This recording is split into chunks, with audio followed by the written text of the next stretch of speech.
அதுவும் அண்ணா என்னமோ கேட்குறாரு. முதல்வரா திரைப்பட துறையிலிருந்து சரி அரசியல் கேட்குறாங்க. அதாவதுங்க விஜய் வந்தால் சந்தோஷப்படலாம் இல்லையா? அவர் ஏதாவது அவர் வித்தியாசமாக பண்ணுவார்னு தான் ஓட்டு போட்டிருக்கீங்க. இது மாற்றம் என்பது உலகத்தை தவிர்க்க முடியாத விஷயம். உங்களுக்கு 1954 9 வருஷம் காமராஜர் நாட்டாண்டார், 9 வருஷம் ஜெயிலில் இருந்தார், 9 வருஷம் நாட்டாண்டார். அவர் சாகும்போது தலைமைட்டு 140 ரூபாயும் 4 ஜோடி சட்டை 2 ஜோடி செருப்பு 5-6 புத்தகம் இதுதான் வச்சுட்டு போனேன். அந்த மாதிரி ஒரு தலைவனை நீங்கள் பார்க்க முடியுமா? சாகும்போது சொத்தே அவருக்கு ஒரு தலைவணி கடையில் ஒரு 140 ரூபாயும் 4 ஜோடி சட்டை 2 ஜோடி 5-6 புத்தகம் செருப்பு இதுதான்.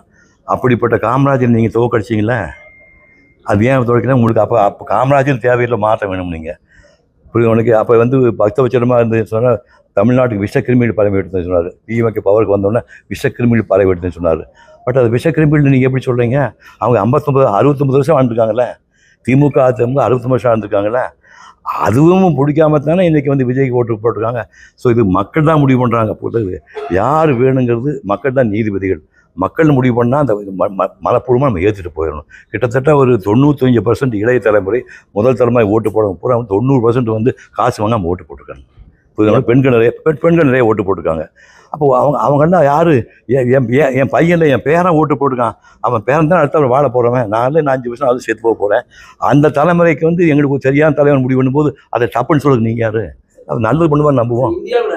தமிழ்நாட்டில் மட்டும்தான் 69 வருஷம் சினிமா மட்டுமே அரசியலே அமைச்சிருக்கு, அரசியல் கட்டமே உருவாக்கி. சரி, அது சரியா இருக்கு சார்.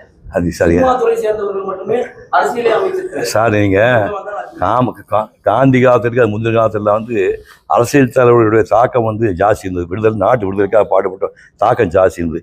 அதுக்கப்புறம் மக்களை ஈர்த்தவங்களே க்ளோஸ்அப்பில் சினிமாக்காரங்க தான். நம்மளுக்கு நாடு சுதந்திரம் முடிஞ்சப்போ பார்த்தீங்கன்னா என்டி ராமாவாகட்டும், எம்ஜிஆர் ஆகட்டும், சிவாஜி ஆகட்டும், ஜெயலலிதா ஆகட்டும் க்ளோஸ்அப்பில் வர்றாங்க. ஸோ இவங்க தான் மேட்னி ஐடியல்னு சொல்கிறீங்களா, இவங்க ஐடியல் ஆகிடுறாங்க. ஸோ இவங்க இப்போ அந்த படத்தை வெளியாக சொல்கிறதும் வெளியே சொல்கிறது ஜனங்களுக்கு ரொம்ப பிடிக்குது. அதனால தான் அவங்களுடைய ஸ்டார்டிங்லேருந்து பாருங்களேன். இப்போ கருணாநிதி அண்ணாவை சினிமாவுக்கு வசனம் எழுதுனது தானே, நேரடியாக சினிமாக்குள்ள வழியாக தான். சினிமாவுக்கு பல ஒரு வேலைக்காரி படத்துக்கு வசனம் எழுதுனது தான். இந்த கலைஞர் வசனம் எழுதுனது தான். இன்னும் சொல்லப்போனால் அவர் காகித பூவை இன்னும் பல நாடகம்லாம் கூட நடிச்சிருக்காரு. மனோரமா கூட கலைஞர் நாடகம்லாம் நடிச்சிருக்காரு. பேசிக்கலி நடிகர் வந்தவர்.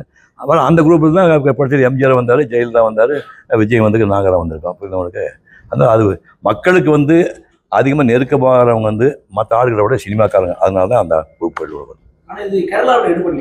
அதுக்கு என்ன பண்ணுறது? அவங்க எல்லாம் படிச்சவனா இருக்கானுங்க. பார்த்தீங்களா? மக்களுக்கு அறியாமை இருக்க வரைக்கும் அரசியல்வாதிகளும் சினிமாக்காரன் படிச்சுப்பாங்க. உங்களுக்கு மக்களுக்கு அறியாமை தொடர்ந்து இருக்க வரைக்கும் அரசியல்வாதி சினிமாக்காரன் நல்லா படிச்சுப்பாங்க. உங்களுக்கு அறிவு வந்தால் நீங்கள் படம் ஏன் பார்க்குறீங்க? படம் மக்களுக்கு அறியாமை இருந்தால் ஆஸ்பத்திரிக்காரங்க பழச்சிக்கிறாங்க.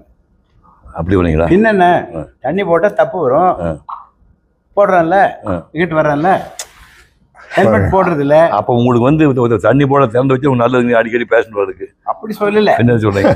என்ன வேணா பண்ணு, தண்ணி போடு, ஹெல்மெட் போட வேண்டாம், ஸ்பீடா ஓட்டு, நான் இருக்கேன்டா பாத்துக்கிறேன். அதான் அயோக்கியத்தனம் பண்ணுங்க, காப்பாற்ற நான் இருக்கிறேன். இந்த மாதிரி ஒரு ராஜா இந்த ஒரு டாக்டர் என்ன கேட்கிறேன்? உங்களை நம்பித்தான் நான் ஆஸ்பத்திரி நடத்துறேன். பாரியா டேஞ்சரான ஆள் பாருங்க, இதெல்லாம் நம்பிடாதீங்க. பாவங்க நீங்க ஒழுங்கா இருந்தா உங்களுக்கு ஆஸ்பத்திரி தேவையில்லையா? அமெரிக்காவில டிரைவிங் ரைட் சைடுங்க. ஆமா தெரியும். இங்கிலாந்துல டிரைவிங் லெஃப்ட் சைடுங்க. ஆமா.